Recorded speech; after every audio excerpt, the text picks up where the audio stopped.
Hi guys, James at Rampant Lion Reviews again for you today with another beer review. For this one, we are going to head down to Belgium once again, and we're going to return to a brewery that is featured on the channel once before. So the last beer that I had from these guys was very nice actually, albeit I reviewed that about 18 months ago. So returning to this brewery has been long overdue, but they carry a very good reputation, and the beer that we're trying today comes from a very well respected series of beers that they do. So I have to say I'm really curious to see how this one turns out. This is the first of two reviews that you're going to see in quite quick succession from this brewery, and I'm hoping that they turn out to be interesting beers, and I hope that you guys enjoy my take on them as well. So yeah, for this review then, we are going to head to Oostvleteren, which is kind of in the southwestern corner, I guess you could say, of Belgium. Very close to Ypres and to Dunkirk in France, but this is the Vlaanderen, Flanders region, the Dutch-speaking region essentially. But we're going to have a look at another beer from Struise Brouwers. So this particular beer is the Black Damnation No. 4 Coffee Club. It comes in at 13% ABV, and they're describing this one as a Belgian Royal Stout from Flanders, aged for 2 years in Caribbean rum barrels.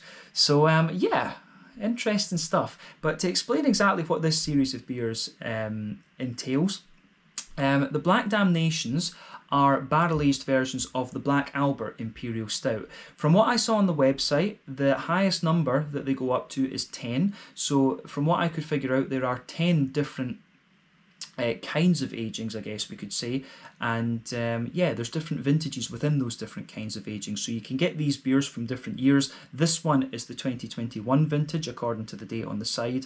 So yeah, this is the Black Damnation No. 4 Coffee Club 2021 edition, and it's basically a Russian Imperial Stout aged for 2 years in Caribbean rum barrels. So I hope that that explains exactly what this beer is, because it was a little bit complicated to figure that out. But we got this beer here in Sweden as part of the Tillfälligt temporary sortiment through Systembolaget on the 6th of July 2021, and it was released along with one of the Black Damnation No. 3s, and we'll review that in a later video, like I said. But yeah, very curious to see how it turns out. Hopefully it's another good beer, and I hope you guys enjoy my take on this one, as I said a minute ago. But let's crack on with this then. So, as always with my reviews, I'll tell you a little bit about the brewery before we taste the beer. If you want to get straight to the tasting, just fast forward. All the usual links are in the video description below. That's the brewery website, the link to my other reviews that I've done it from Struise Brouwers before, and like I said, we will add more to that list in the near future. You can see all the usual social media down there. If you want to see more reviews, do please consider subscribing to the channel. The whole channel, of course, has a geography-based tagging system, so you can go into the homepage and search for beer based on country, city, state, county, province, prefecture. Do check out the playlist of beers from different countries. There is one there for all the Belgian beers that I've reviewed for you. That's being added to whenever I get the chance, but not as often as I would like. And as always, please do get in touch and let me know some of the other beers and breweries that you guys would like to see me review. It's always great to hear from you guys that are watching the videos, and the support that you show the channel is hugely appreciated. So anyway, on to my brewery notes then to tell you a little bit about the Struise Brouwers. So the Struise Brouwers, as I've mentioned to you already, are based in Oostvleteren in Vlaanderen, which is in the southwest corner of Belgium, and the company was founded back in 2001. So the four men behind the company in the beginning were Carlo Groothaert, Peter Brehm, Philippe Diesens, and Urban Coteau. Do apologise if any of those pronunciations are incorrect, because I'm never sure whether to use the French or the Dutch pronunciations with these, and probably even then my pronunciations are a bit wrong. But anyway, Urban and Philippe apparently owned an ostrich farm, and they also accommodated people there as well, but they wanted to develop beers that were distinctive to their region, and so they started to collaborate with Carlo, who was a local winemaker. But eventually in 2003 the brewery was founded officially, and they started brewing their beers at the Kalier brewery in northern Hainaut, and then they continued there until about 2006 before moving their brewing to Decca in Oostvleteren. So in 2014 they started brewing their beers at their own brewery, which is known as Het Old Schulte, which means the little old school, in Oostvleteren. But over the years, the brewery have become very decorated, and they're known for their stronger and barrel-aged beers, the big malty barrel-aged beasts essentially. But they also have a tasting room on site, and so far they've produced around 150 different kinds of beers according to Untappd. But the name of this brewery comes from the historic Flemish word for ostrich, and so they have ostriches on their label. So essentially This is the Ostrich Brewery, but there's also a slang term, Struise, which means tough as well, from what I understand. So yeah, it's kind of like the tough Ostrich Brewery, I guess we could say. So yeah, interesting stuff, this one. But I was talking to my good friend Thomas Hoendam over at Thomas Opent, and he was saying that this is a brewery that he would really like to visit, actually, and I guess it's somewhere that I would really love to go as well. So you never know, you might see an out and about video at the Struise tap room at some point with Thomas and the other Dutch reviewers as well. That would be something that we should definitely look at. But yeah, it would be awesome to go and check that out for sure. But that's all I can really tell you about the Struise Brouwers for the moment. If you want to learn a little bit more about these guys, you can of course check out the brewery website. You can follow them on Facebook and Instagram to keep up to date with all the latest goings on, and you can check out the Rate Beer, Untappd and Beer Advocate pages to learn a little bit more about all the different beers that these guys have done. So yeah, let's get on and actually have a taste of this beer itself then. So just to let you have a little look at the artwork on this one, you can see it is pretty black metal, I have to say.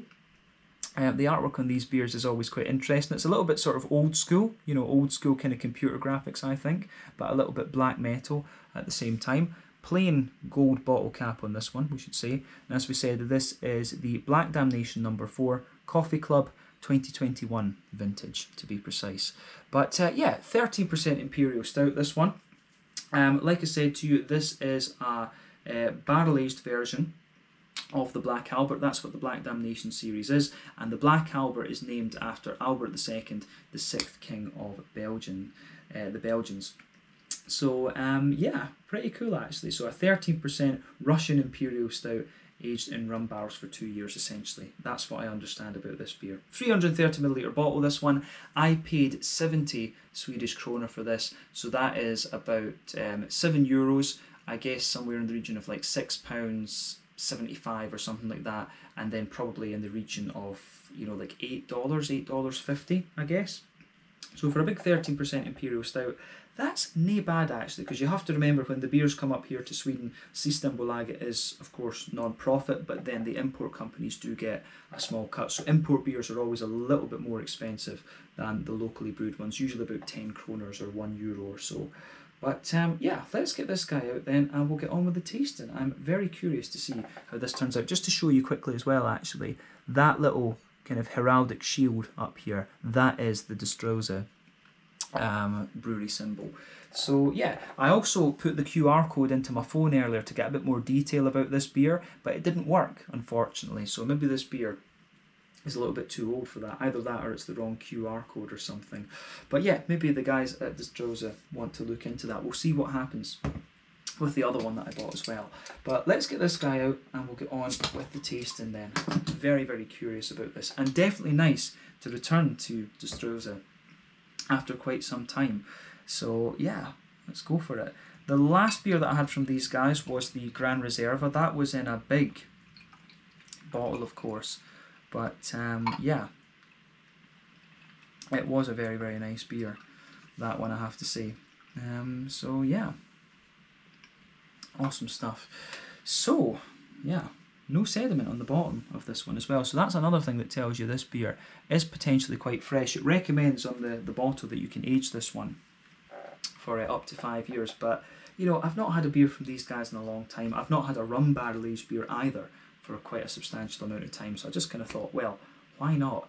So anyway, and before the head disappears on this one, you can see that this beer poured with about a quarter finger of a frothy, I would say kind of quite light beige head actually. That's faded away to be a pretty thin foamy layer. There's a little island of bubbles kind of floating around there in the middle of the beer, but I mean overall it looks pretty damn nice.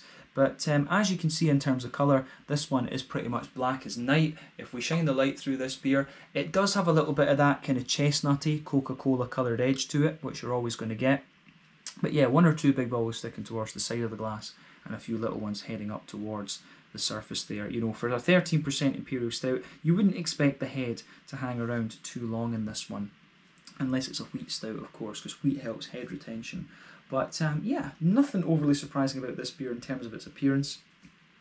You know, the colour of this one, remember, the colour of your beer is dependent on 1, the type of malts that you use, that determines the magnitude of the colour of the beer, 2, the length of your wort boil, the longer you boil the wort, the more the sugar's caramelised, thus you get a darker colour of beer. A big imperial stout like this is probably going to undergo a wort boil of, you know, 4 or 5 hours, something like that, and you can always tell if it's a longer boil imperial stout just due to how kind of caramelised and things the brown sugars are. But when it comes to barrel aging in imperial stouts, that's not going to affect the colour too much, actually, I wouldn't think.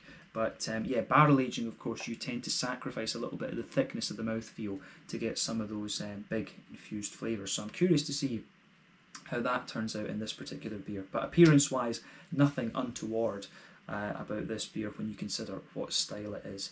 So yeah, let's take a closer look at the aroma then and just see how we get on with this one. It certainly looks the part of a big 13% imperial stout. So nose time then. Ooh, that does smell very nice. You know, straight away with this beer, you can smell the sort of the kind of duality of this one, I guess you could say, because on the one hand you've got these lovely, very smooth sugarcaney notes from the rum. You can really smell that in there, you know, the smooth woody vanilla and the sugarcaney notes and the sweet side of the beer. But you can also feel smell the roasty toasty side of the Russian Imperial Stout. So yeah, remember the Russian Imperial Stouts tend to be those big black malty toasty well fired things, and you can smell both sides of the beer in this one. So yeah, I think this is going to be really interesting to try actually and just see how they sort of balance each other out. But yeah, certainly comes across as quite interesting. I do want to see if I can get a hold of the original Black Albert at some point. I would love to have a go at that, having had, you know, after I've had these ones, and I guess we'll be able to make a bit of a comparison. But yeah, the aroma out of this is pretty damn impressive. But let's try and break it down for you then and see how we go. But yeah, the other thing I'll say about this one to start off with is that it's not, from the aroma, it's not the most obviously barrel-aged beer. I would say that you'll come across ones where the barrel aging thing, you know, kind of dominates the aroma of the beer. And I guess this is one of the things we need to think about, because depending on what type of barrel you're using, you'll have different things. You know, Scotch whisky barrels, if you age something in a Scotch whisky barrel, the barrel aging is really kind of dominant a lot of the time. If you use an American bourbon barrel, it's a bit more balanced. If you use a rum barrel, I think it's a lot more subtle. Cognac barrels can be fairly prominent as well. And of course you've got various other things out there like port barrels and stuff, but we won't go into all of those. But this one, as I say, it doesn't come across as being the most obviously barrel-aged beer, but we'll need to see how that translates in the flavour. But you do get a wee bit of the kind of rummy character out of this one, so that's worth bearing in mind. If I was to smell this blind without knowing what it was, I'm not sure that I would pick up that this was a barrel-aged beer right away.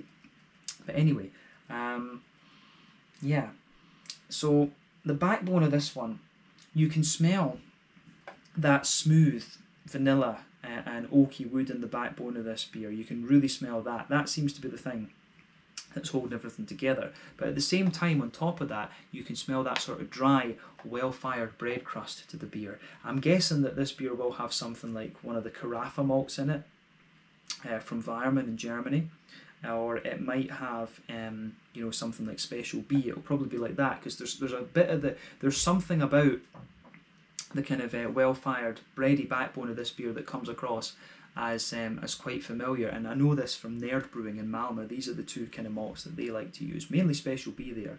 But yeah, there's just something very familiar about the way the kind of roasty toasty black malt comes across in this beer. But you can smell that in this one a bit. You've got the smooth oaky wood under there, bit of the vanilla and the kind of sugar-caney brown sugars in there from the rum.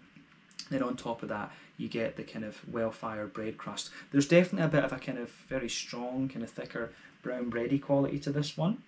So I really like how that, I do like how that goes together in this beer, absolutely. And yeah, the aroma that comes out of this is very nice. I will say as well that you get quite a lot of brown sugar in this one. You can smell that there is a little bit of a sweet caramel in this one. You do get a little bit of that more oily, caramelized, treacly molasses sort of thing in there, and there's quite a bit of toasty brown sugar in there as well. And I would say that those brown sugars are a little bit independent of the rummy notes. You can smell the rummy notes, the rummy notes come across as being a little bit deeper down almost in the aroma of the beer. They mix in with the kind of woody backbone that it has. So yeah, on top of the woody barrel aging qualities, you can smell the well-fired bread crust, then a bit of a kind of brown, almost like German rye bread type quality. Then you get all these nice kind of brown sugary notes out of the beer. Maybe you could say there are one or two nutty notes to this one, but yeah, the more that you smell of this, you get a little bit more of a kind of McVitie's digestive biscuity sort of thing out of this, and you start to get some of the sugar caney notes from the rum as well. So the brown sugars for me are quite bright in this one, and I do like how that goes together. This is quite a bright, almost sweet kind of smelling Russian Imperial Stout, this one. I think the more that you smell of this beer, the more that it kind of mellows out, if you like. But yeah, I think that covers the malty backbone, the kind of malty and barrel aging backbone of this beer. But on the hoppy side of things, there's not too much to report there, but when it's been barrel aged for 2 years, much of the hoppy character will have understandably have dropped out of the beer. But you can pick up a little hint of earthiness in there, and it's definitely got a bit of smoothness. You also get some nice floral aromaticity out of the beer as well, but again, this is quite minimal, and you can detect the remnants of a slightly grassy character to the beer as well. So the hoppy part of this beer obviously is very muted, but it's definitely there. You can pick up, as I say, just a little touch of a citrusy, grassy thing, some floral aromatic notes, and a wee bit of, as I say, a little bit of a kind of smooth earthiness to this one. So yeah, I really like how this beer goes about its business in that sense. On the fruity side of things then, yeah, it's kind of what you'd expect. I mean, for me, there's a good little bit, I get quite a lot of blackcurrant out of this one.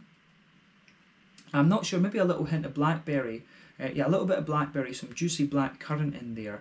And I think, you know, there's one or two little plummy raisiny notes in there. But for me, it's mainly a big juicy black currant and just a little bit of a blackberry that comes out on the fruity side of the beer. But yeah, definitely a wee touch of a kind of plummy and figgy note in behind that. So yeah, and there's almost just a little hint of like a sort of chocolate brownie kind of thing coming out of this beer as well. The more that I smell it, you get a little bit of a kind of chocolatey brownie part out of the beer. And I would say that if we're talking about chocolate in this beer, taking a bit of a while for that to come out, as I say, but yeah, the kind of chocolatey side of this beer, I'd say that it's somewhere in the region of like a 70% cocoa chocolate. It's not madly bitter, but it's not really milky either. But that chocolatey brownie kind of note that comes out of this one, the kind of cakey side of it, takes a little while to show its head. But yeah, take a bit of time to enjoy the aroma of this beer before you get stuck into it. But I think it is about time that we had a taste of this one. So yeah, this one is the Black Damnation number 4 Coffee Club, a 13% rum barrel aged Imperial Stout, Russian Imperial Stout from the Struise Brouwers in Oostvleteren in the Vlaanderen region, the Dutch speaking region in Belgium. That's everything. Let's get stuck into this one. Slange, skål, cheers, proost, santé.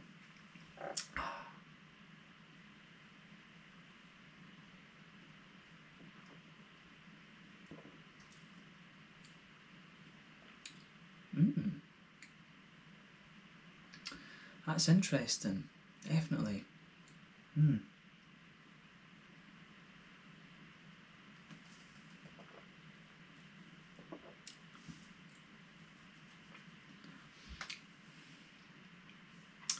You know, my first impression of this beer is that it's actually very light-bodied, but it's got a real depth of flavour to it. And that's really interesting. You know, one of the traits with that I've always found with Belgian beer is that for the alcohol strength that you get out of these things, quite a lot of them are very light-bodied in a sense. And obviously, when we're talking about abbey beers like, you know, triples and quadruples and stuff like that, quite a lot of the time to up the alcohol strength, they'll put like, you know, candy sugar and stuff in these things. They'll put like a brew sugar in there to up the alcohol. So that's how they maintain the kind of light, more crisp mouthfeels, but up the alcohol percentage. And usually because of that, you'll get quite a bit of carbonation in some of these beers, because in the bottle, you know, obviously the bottle fermentation and things. But this beer is a very, very light. This is one of the lightest RISs, one of the lightest Russian Imperial Stouts I can think of, come across at 13%. So that's a really interesting point about this one, but it's certainly not lacking in flavour. And I've been having quite a lot of barrel-aged stouts and things in recent times. You know, I've been having all those ones from Finland and stuff like that have been very impressive, and Estonia as well. So yeah, this one is just quite interesting in that it's almost like you take that light Belgian mouthfeel and then you just put it into a big American style craft beer. So yeah, this is a really interesting one. This is worth trying simply for the quirkiness, but on top of that, it's a pretty damn solid beer actually. So yeah, let's try and break the flavour down for you a little bit more and describe it a wee bit more in depth.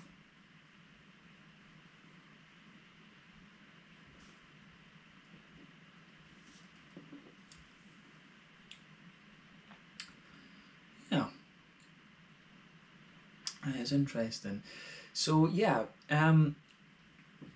straight away with this beer then, the barrel aging side, yeah, the barrel aging side is a lot more kind of obvious in the flavour, of course, but it's not quite as big and oily as I've come across from other barrel aged beers, of course. But like I say, it has been a good while since I've had a rum barrel aged Imperial Stout. So yeah, straight away across the middle of your palate, then you feel that nice, smooth, oaky flavour in there. You can feel that the further you go into the aftertaste, the beer does kind of dry up a little bit. You get a little bit of dryness out of the wood there, but you will notice that particularly on the front half of that, kind of middle third of your tongue, you'll start to get more of the kind of sweeter side. You get the kind of sugar caney, brown sugary elements from the rum, which I really like, and then the vanilla I think starts to come out just right on the tip, right on the very edge of that middle third of your palate there. So that's quite interesting. I do like that. But sitting on top of this, you can feel that toasty, well-fired bread crust. I'm starting to think from the flavours in this beer that I think it's maybe most likely to be Carafa that's in this. There's just something quite familiar about it, but I wouldn't be surprised if there's Special B as well. But you get that dry, slightly well-fired bread crust in there, but it's got a good degree of smoothness in it. You can taste that sort of smooth, brown bready kind of character on top of that, and it's that bready element that makes me wonder if it's a bit one of the Weirmann Carafas that's been used in this beer. And yeah, it's really nice how that you can feel the sort of balance in this beer between that kind of well-fired bread crusty thing that gives you the Russian Imperial Stout and the rum barrel aging actually.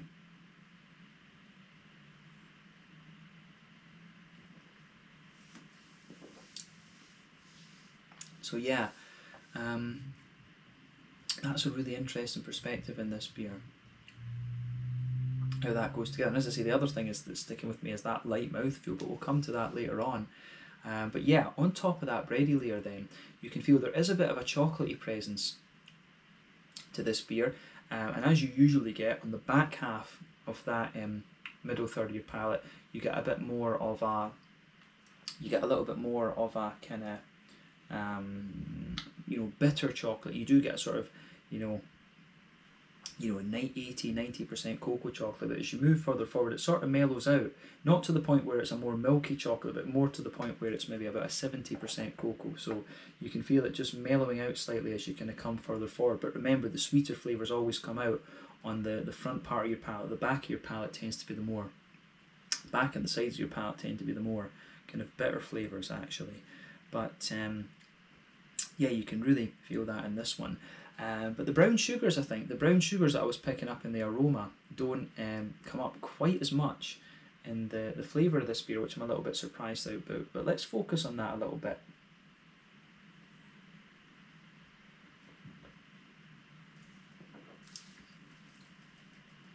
So yeah, in the middle of your palate then, you do get a good little bit of, you can feel there is a bit of a sweet caramel in there, but it's almost like on top of that chocolatey layer, it's almost more like a kind of toasty brown sugar sort of thing in there. It's like a kind of caramel wafery type thing that you get out of this beer. So the brown sugar's a little bit sweet and oily kind of in the very dead centre of your palate, because that's where the kind of you know, you get the concentration of alcohol in my experience. But then as you move further out from that, it really becomes more like a toasty brown sugar, like a kind of caramel wafery type thing, and you can feel that just as you move out towards the extremities of that middle third of your palate. So that's it's really interesting how that side of the beer goes together in this one. So yeah, it's really, really interesting that this beer is not what I expected at all in terms of the way it goes together. I didn't expect something just quite as light as this, to be honest with you. And in a way, it comes across as quite an old school Russian Imperial Stout. And at the same time, the barrel aging side of this beer is not the most prominent and most obvious. So yeah, this is a really interesting experience, this beer, that's for sure. I think for a 13%er, this is quite different from what I expected. But I think we've covered the middle third of the palate in this one quite succinctly, and that of course is the most complex part of the beer. But let's focus on the other side of things then. So back third of your palate. So border region between back third and middle third of your palate. Again, you get a nice little bit of bready build up in this one, and you get a wee bit of the kind of toasty, well-fired bread crust in there. But the base of that back third of your palate, nice roasty, well-fired backbone. On top of that, there's a wee bit of a more kind of smooth.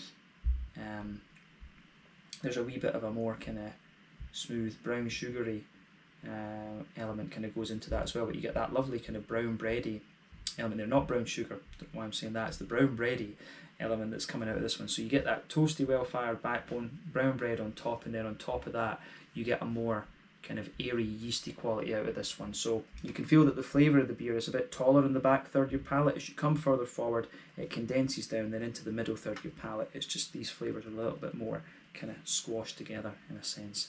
But yeah, on the hoppy side of things then, we've covered the malty, yeasty side of the beer, I think, as much as we need to.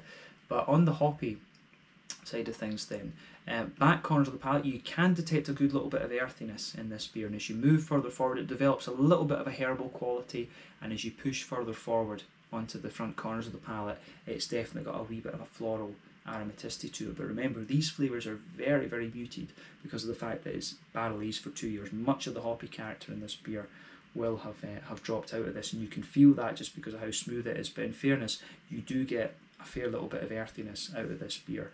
Round the front curve of the tongue as well, you can pick up a little bit of a lighter sort of grassy type quality to it as well. So yeah, I certainly like how this beer goes about its business in that regard. It does have a little bit of a green component to it from the hops, but they just add a little bit more depth to the beer, I guess we could say. So yeah, let's focus on the front third of your palate then, and the fruity side of the beer.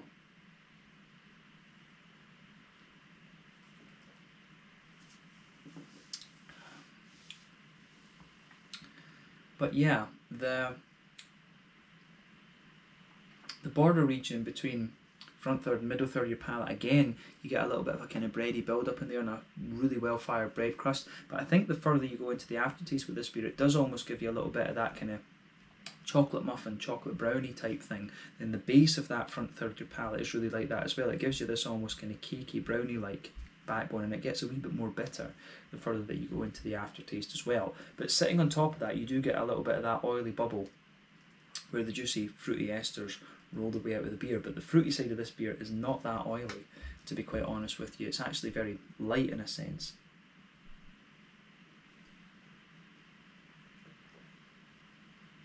So when you first take this beer in, you do get quite a little bit of sharpness out of the fruits. I mean, there's a little bit of a sharper blackberry in there, and then there's a wee bit of a raisiny element to it as well. But then as you move further into the aftertaste, the fruits really lighten up, and it almost gives you a wee bit of a kind of crispness in a sense. So at the back of that front third of your palate, there's definitely a bit of that sharper raisiny note. Underneath that, you can feel a little bit of a slightly juicier plum, but at the same time, as I say, it does actually feel very light. It's not the most oily of fruity characters that you get, but as you move further forward, it definitely becomes a little bit more it becomes a little bit kind of lighter in a sense then towards the on the front half of that front third of your tongue. You start to get a more kind of black curranty element, and then just a little bit of the slightly oily blackberry note coming out of that. But I think I picked that up, if I remember rightly, I picked that up in the aroma, that the fruits didn't come across as overly oily and sharp in this one. So the fruits are quite light and airy in a sense in this beer too. But that's the whole thing with this beer. It doesn't lack depth of flavour in this one, but it's certainly one of the lighter bodied Imperial Stouts that I've come across. But I think that describes the flavour quite succinctly in this one. The further you go into the aftertaste with this beer, you can feel the rummy notes coming out. You get a bit of the woodiness in the beer and a bit of the kind of toasty bread crust. Those are the things that really linger with this beer. But as I said, overall, this is not the most obviously barrel-aged beer that I've tasted in recent times. So yeah, an interesting experience with this one, I have to say. But I think at this point we should round off with the mouthfeel then. So like I said, this beer, I find it for a 13% Imperial Stout, I find this one, you know, remarkably light. And I'm not sure whether this is the rum barrel aging that's done that. As I say, you always, you know, sacrifice a bit of your mouthfeel when you barrel age a beer. Or whether it could be the fact that it's Belgian, it's a Belgian beer. And I've always found Belgian beers are a little bit lighter in their mouthfeel when you consider the alcohol that are in these beers. So yeah, I describe this one as being kind of, you know, it's quite mid-bodied. I'd say this is right in the middle of the spectrum, if you like. It's right in the middle of the spectrum of the beer. It's remarkably drinkable for a big 13%, you can say that. But the carbonation, this one, it does have a slight degree of crispness to it, as you always expect from a Belgian beer. And overall, it's quite a smooth beer, this one. In terms of the malty kind of yeasty side of things, it's quite smooth. You've got a bit of a nice kind of roasty toasty side to the beer, and also these slightly drier woody notes. And I really like how it all balances itself out in that sense. You do get a slight degree of sweetness to this one, but it's quite a toasty sweetness, I would say, overall. So really this beer leans towards the kind of drier end of things, but it is a Russian Imperial Stout, we have to remember that, but they're describing it as a Belgian Royal Stout, so I'm wondering if that's a slightly more accurate definition of what this beer is. If it's a Belgian Royal Stout, maybe it's a light-bodied, but still it's basically a light-bodied Russian Imperial Stout in a sense. We maybe need to think about that. But yeah, malty side of the beer, dry woody notes underneath, kind of smoothness in the middle and a bit of sweetness on top. In terms of IBUs and things like that, it tells you on the bottle there, I just saw it, it says it's 72 IBUs. I think I would have guessed, I probably would have thought maybe about, 70 or 80 with this one. I think I probably would have got this one, but remember, my IBU counts are my weakest point of beer reviewing. But yeah, with the fruity side of the beer, as I say, it's got quite a light fruity side to it. It's not the most oily and kind of juicy and things in terms of its fruity characters, if you like. So yeah, a really interesting beer, this one, I have to say, and I think we can round off the review at that. So 72 IBUs, smooth and slightly dry malt base, and just a light airy kind of fruity quality to it. So yeah, this beer was a bit of a surprise, I have to say, compared to what I was expecting it to be. But you know, you can't really slate the Struise for giving you something a bit different. So yeah, awesome stuff. So yeah, this one was the Black Damnation number 4 Coffee Club, 13% Belgian Royal Stout, basically a light-bodied Russian Imperial Stout, aged in rum barrels for 2 years, from the Struise Brouwers in Oostvleteren in Vlaanderen in Belgium. Very cool. So yeah, let's leave it there then. Once again, thank you for watching my beer reviews. Until the next time, please like, subscribe, share, all the usual YouTube stuff. Let me know your own thoughts on this beer in the comment section below. Let me know what your favourite beers are from the Struise Brouwers as well. And like I said, we will return to these guys for another review within the next couple of videos. I've got another one in this Black Damnation series to look at. But thank you again for watching. Check out my social media. Check out the Struises.